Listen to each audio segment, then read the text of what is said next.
A wealthy CEO was about to step into his car when he suddenly heard a little girl's voice telling him to keep quiet. The words came from the back seat, sharp and urgent, breaking the stillness of the parking garage. Jonathan Miller, head of Miller Industries, froze with the key in his hand, staring at his sleek black BMW in disbelief. The voice had come from inside the car. Squinting into the shadows, he spotted a young black girl, no more than 7, curled up in the back. Her wide eyes reflected pure fear. "Don't say a word," she whispered, gesturing nervously toward the towering glass building behind him. "They're watching you, your business partner and his wife. They knew you'd be here right now." At 52 years old, Jonathan had never imagined a child from the streets would shatter the foundation of his life. He had built Miller Industries from nothing, turning it into a tech powerhouse worth $200 million. For 15 years, he had trusted Marcus Williams, his partner. For 10, he had relied on Diana Foster, his loyal executive assistant. "How did you get in here?" he asked under his breath as he slid carefully into the driver's seat. "The cleaning lady forgot to lock it," the girl explained. "I hid because I overheard them talking about you upstairs." Her sharp gaze revealed a quick mind, a striking contrast of her shabby, dirt-stained clothes. "They said by tomorrow you'll own nothing anymore." Jonathan's chest tightened. Tomorrow was the day, the $400 million deal with Japanese investors. A meeting Marcus and Diana had prepared for months. His hands trembled slightly. "What else did you hear?" he asked, feigning calm as he pretended to check his phone, his eyes drifting toward the glowing windows of the 10th floor. "They said you're foolish, that you'll sign documents without even reading them." The blonde lady laughed and said that the day after tomorrow, you'll be jobless. The little girl shrank deeper into the seat. "They said other ugly things, too, but my grandma always told me not to repeat bad words." Jonathan felt his blood boil with rage.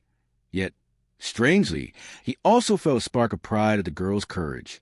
This little girl had put herself in danger just to warn a total stranger about treachery. "What's your name?" Jonathan asked. "Jasmine," she replied. "And yours is Jonathan Miller. I've heard them repeat it 1,000 times.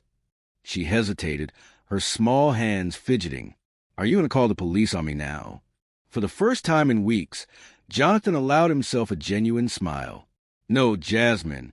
Quite the opposite." Through the rear-view mirror, he noticed the office lights flickering off floor by floor. Marcus and Diana were probably leaving, certain that tomorrow would be the day. They finally pushed him aside. What they didn't realize was that Jonathan Miller, a multimillionaire CEO, had just gained the most unexpected ally imaginable. And without even knowing it, Jasmine had given him something priceless, more valuable than money, contracts, or any corporate deal. Time. Time to prepare. As he steered the BMW out of the lot, his mind was already racing, piecing together a counterattack. But one question gnawed at him. Why would a 7-year-old risk everything to protect a man she didn't even know? The answer, he sensed, would change far more than his revenge. It would transform the way he thought about justice itself. Jonathan cruised down the silent city streets, replaying Jasmine's words in his head, as if they were puzzle pieces finally falling into place. In the back seat, the girl sat alert, her gaze fixed on the mirrors, scanning for danger. Did they say anything else? Jonathan asked quietly. "Yes," Jasmine whispered. "The blonde woman said you trust him like a little lapdog." She scrunched her nose in disgust. "And that tomorrow you'll learn that sometimes dogs bite their owners." The casual cruelty of those words struck Jonathan like a blade. 15 years of partnership, 10 years of blind loyalty to Diana, and in the end they reduced him to a pet. "Where do you live, Jasmine?" he asked after a pause. "Nowhere really," she shrugged, as if it were normal. "Sometimes at the shelter, sometimes outside. Depends if there's space or if the other kids aren't being too mean." Jonathan's chest tightened. He halted at a red light and turned to face her directly. "Why did you tell me all this? You don't even know me." Her eyes glimmered with wisdom far beyond her years. "Because I know what it feels like when people treat you like you don't exist. They talked about you like you were stupid, like you were nothing." Her voice grew firmer. "My grandma always said, When you see someone being crushed and you can help, you do it. Because next time it could be you. The traffic light shifted to green, but Jonathan lingered a few extra seconds, letting her words sink deep. A 7-year-old child had just handed him a lesson in humanity. 20 minutes later, they were sitting inside a nearly empty diner. Jasmine tore into a hamburger with ravenous hunger, while Jonathan absent-mindedly stirred his cold coffee. His phone buzzed on the table. A message from Marcus. "Ready for tomorrow, buddy? The Japanese investors are going to love our proposal. You'll be set for life." Jonathan slid the phone across the table to Jasmine. She smirked, chewing between laughs.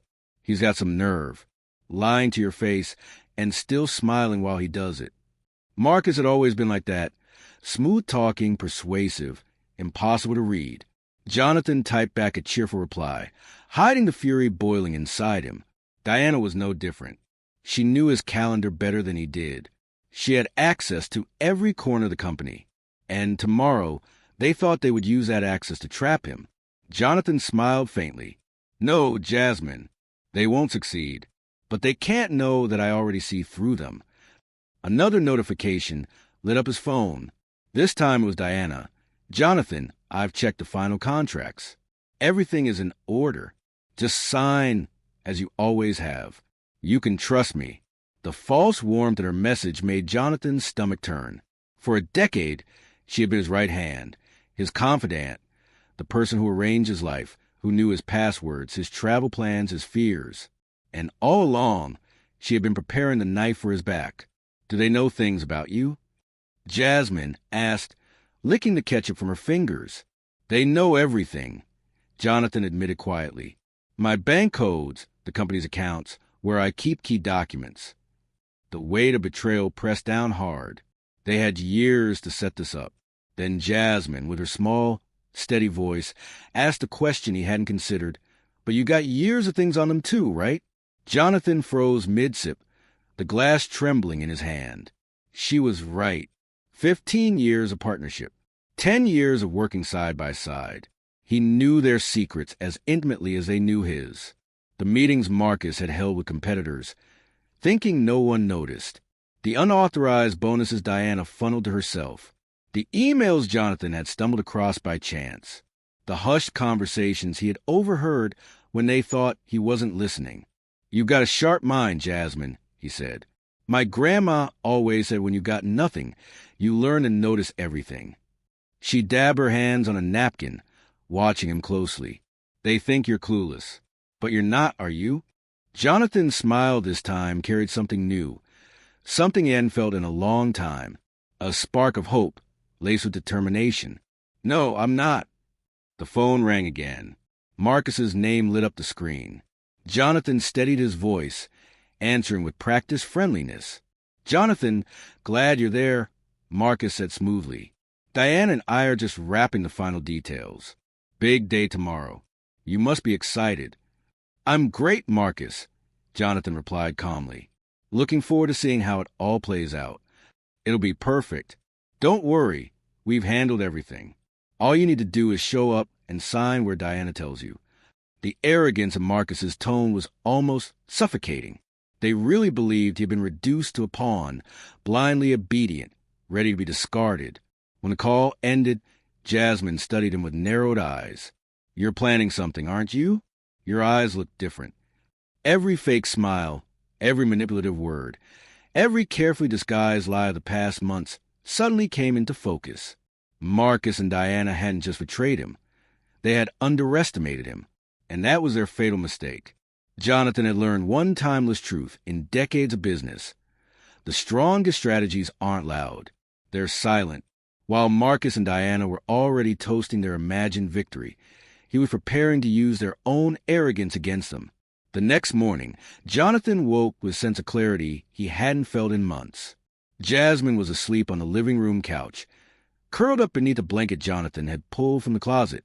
He stood there for a moment, silently watching the little girl who, in just one night, had completely altered the course of his life. His phone buzzed. A message from Diana, sent at 6:15 a.m. "Good morning, boss. I've been at the office since 5, preparing everything. The Japanese delegation will arrive at 2 this afternoon. All you need to do is trust me and sign where I tell you, just like always." Jonathan gave a bitter smile. Diana, the same woman who had worked tirelessly to secure his downfall, was now disguised in betrayal with a tone of loyalty and care. "You're planning something," Jasmine said suddenly, stretching and blinking awake. "Your eyes look different, like when my grandmother figured out someone was lying." "I need your help, Jasmine," Jonathan replied seriously. "Could you go back there today and listen again? See what else they say?" The girl sat up, her expression firm. "That's dangerous." "I know," Jonathan admitted. "That's why I'll have someone protect you." He had already made the decision during the long, sleepless hours of the night. "There's a private investigator I trust. His name is Gabriel Torres. He used to work for me, vetting high-profile clients." When Jonathan called, Gabriel answered on the second ring, his voice heavy and familiar. "Jonathan, I didn't expect to hear from you. Thought you forgot me after they cut my contract last year." The irony wasn't lost on Jonathan. Marcus and Diana had pushed Gabriel out, citing budget cuts. Now Jonathan saw the truth. They wanted to silence the one man who asked too many questions. "Gabriel, I need you to know, your dismissal wasn't my decision." Silence stretched on the other end, then a dry chuckle. "I figured as much. Marcus never liked investigators poking around where they shouldn't." "What do you need?" Gabriel asked finally.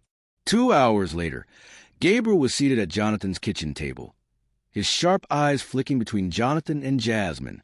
He was a man in his mid-40s, a former cop, with weathered hands and the air of someone who missed nothing.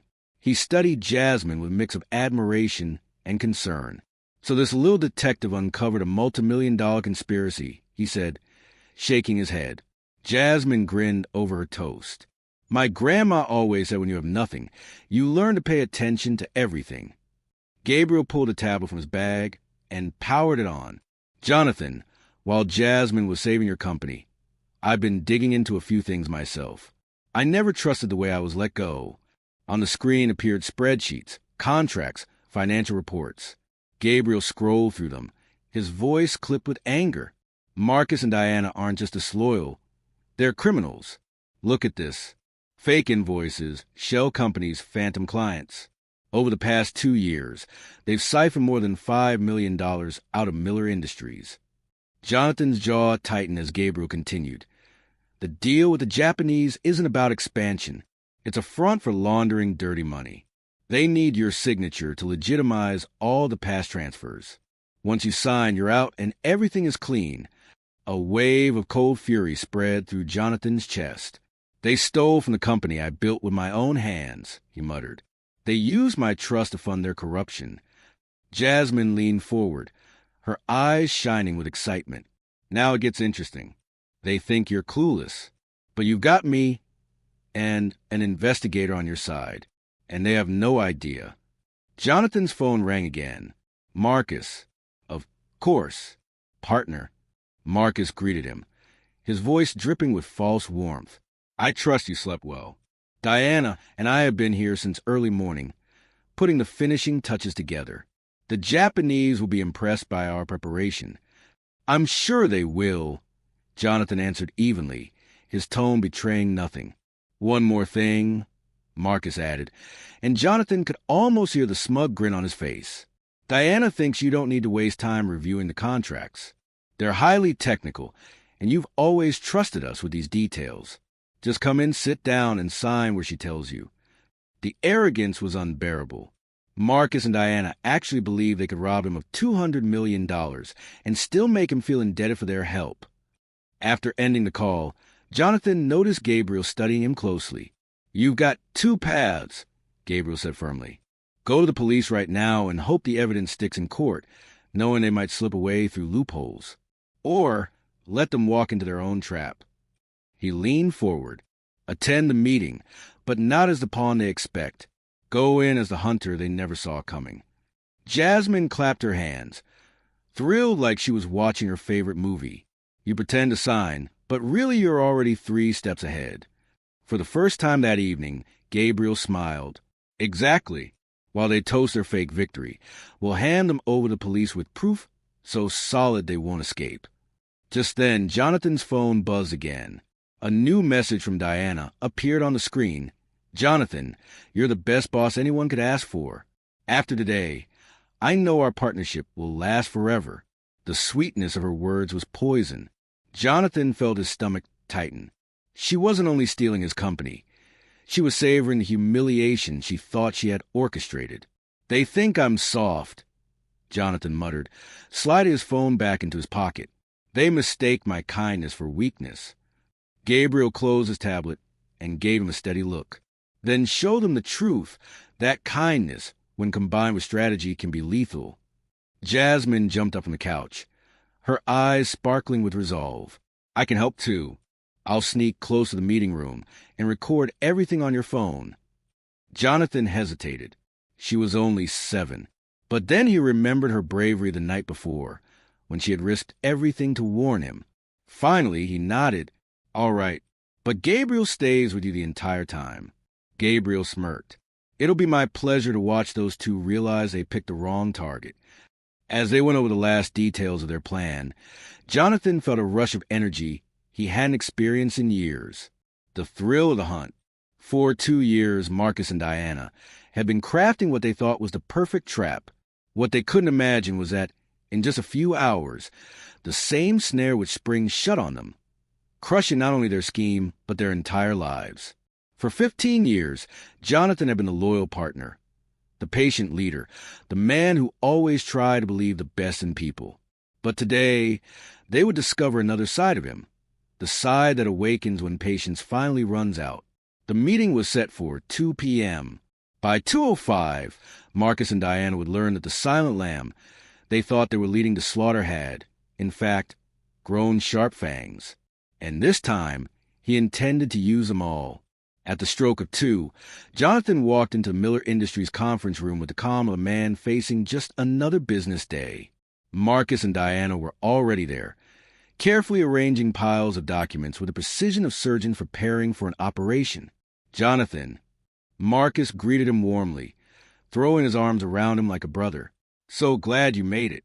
The Japanese delegation is on their way, and everything is perfectly in place." Diana stepped forward with a polished leather case and a falsely sweet smile. "Boss, all you have to do is sign wherever I've marked with the yellow tabs. Trust me, just like always." Her tone carried the smug assurance of someone convinced they were speaking to a child. "Of course," Jonathan said evenly. "But before we begin, there's something I'd like you both to see." At that moment, Gabriel Torres entered the conference room carrying a box of documents, flanked by 2 federal investigators. Marcus and Diana exchanged nervous glances, but quickly forced their smiles back into place. "Gabriel." Marcus frowned. "I thought you weren't with us anymore." "I still am," Gabriel replied coldly. "Only now. I report to the real owner of this company." Jonathan calmly connected his laptop to the projector. "Marcus, Diana, does this ring a bell?" The screen lit up with spreadsheets full of bank transfers, dates, amounts, and totals. Over 5.3 million siphoned away in less than 2 years. Diana's polished smile cracked. "Jonathan, what is this? Some kind of prank." "A prank?" Jonathan clicked to the next slide. The images now showed Marcus entering and leaving offshore banks, along with contracts and forged documents. 17 shell companies, all created for one purpose: laundering the money you stole from me. Marcus leapt to his feet, his polished facade shattering. "Where the hell did you get this? This is private." "Private?" Jonathan let out a quiet laugh. "Marcus, did you really believe I could build a $200 million empire without learning to safeguard myself?" Diana tried to compose herself, but her hands trembled around the folder she was clutching. "Jonathan, you've got it all wrong. These transactions, they're legitimate explanations." Gabriel cut her off, handing envelopes to the investigators. "Inside, you'll find recorded conversations of the 2 of them plotting the fraudulent merger. And here," he placed another envelope on the table, "testimonies from 3 fake clients they invented, all ready to testify in court." Marcus's face turned crimson with rage. "You can't prove anything." This is all hearsay. Jonathan finally allowed himself a small, calm smile. Marcus, do you remember Jasmine? Who the hell is Jasmine? Right on cue, the door opened. A social worker stepped in, guiding a small girl with determined eyes. Jasmine walked straight to the table, her voice steady despite her age. Hello, Mr. Marcus. Remember me? I was hiding under your desk last night. I heard you tell Mr. Yamamoto that you were going to steal Mr. Jonathan's company.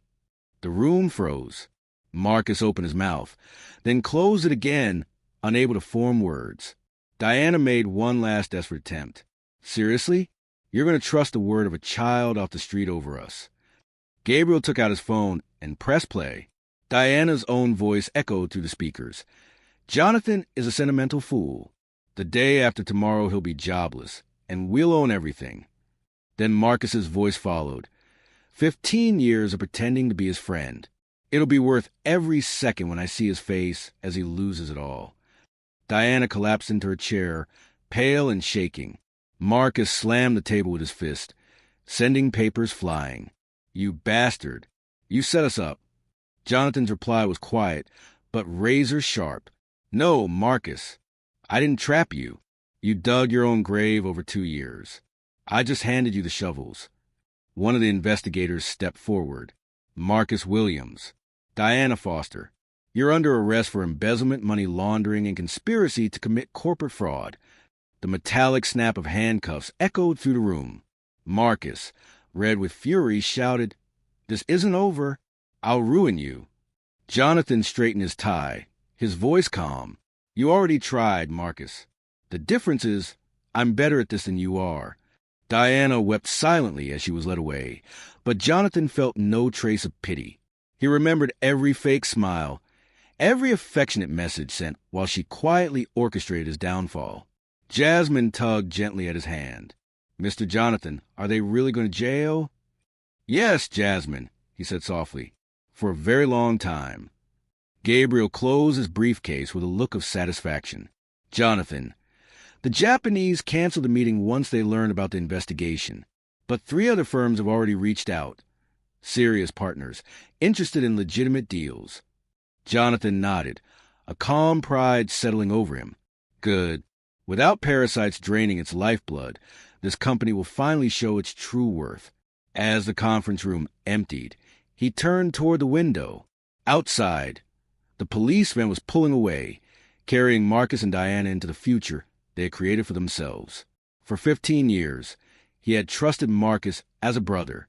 For 10, he had treated Diana like family. Both had mistaken his generosity for stupidity, his trust for weakness. Jasmine stayed close to him, her small hand resting on the table as they both stared out the window at the flashing police lights. Mr. Jonathan, are you sad? She asked softly. Jonathan turned toward the little girl who had, against all odds, saved everything he had ever built. His expression softened. No, Jasmine, not sad. For the first time in years, I feel peace. Why? She pressed. Because I've discovered that there are people in this world like you.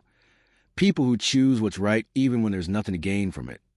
Outside, Marcus and Diana were being led into the van, realizing too late that their pride had cost them not just their careers, but their freedom. Inside, Jonathan understood something even more valuable. Betrayal, for all its poison, has one hidden gift. It reveals who is truly worthy of your trust. But one question haunted him. What makes a 7-year-old risk everything to save a stranger? The answer would turn his world upside down. 6 months later, Jonathan was in his new office on the 20th floor, overlooking the restless city. Miller Industries had grown by 40% since the arrests, finally free of the weight that had bled it dry. Gabriel entered with his usual briefcase, a satisfied smile on his face. Updates on our old acquaintances. Marcus, 12 years in prison. Diana, 8. Both stripped of everything. Home seized, assets liquidated to pay restitution. Even their lawyers abandoned them after discovering they tried bribing witnesses. Jonathan gave a quiet nod, not triumphant, but calm. Justice had been done. And the others, he asked.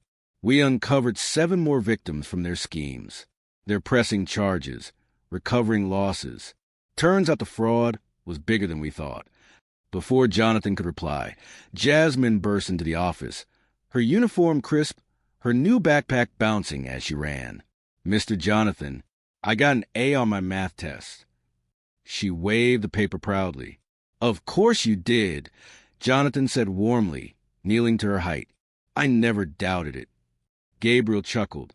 Still hard to believe a 7-year-old girl saved a $200 million empire. Jonathan's expression shifted, more serious now. "Actually, there's something you both should know." He pulled out a folder thick with documents.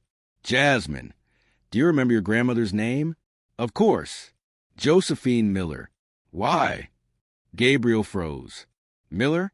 Jonathan opened the folder. Inside were birth certificates, faded photographs, family records. "Josephine was my cousin, my father's brother's daughter. Our families lost contact decades ago." The room fell silent. Jasmine looked from the papers to Jonathan, her eyes wide. "That means we're really family?" Jonathan's voice was gentle. "Yes. Your grandmother often spoke of you to the social workers, how clever and brave you were. After that night, I began digging into the past, and everything lined up." Jasmine threw herself into his arms, sobbing with joy. "I knew it. I knew you were different. Grandma always said family protects family." Gabriel's throat tightened as he murmured, "So when she warned you, it wasn't just courage. It was instinct. Family instinct." Jonathan nodded. She didn't know it consciously, but something deep inside recognized a bond. 3 months later, in the same courthouse where Marcus and Diana had been sentenced, Jasmine stood beside Jonathan in a pale blue dress, holding his hand tightly as the judge signed the final papers. "From crime to family. It's not a story I see every day," the judge said with a smile. That evening, at a small restaurant celebration, Jasmine looked at Jonathan with the solemn wisdom of children. "Dad, do you think Grandma knew all this would happen?" Jonathan paused, remembering how she had appeared in his life exactly when he needed her most. He smiled softly. "I think your grandmother knew far more than we realize.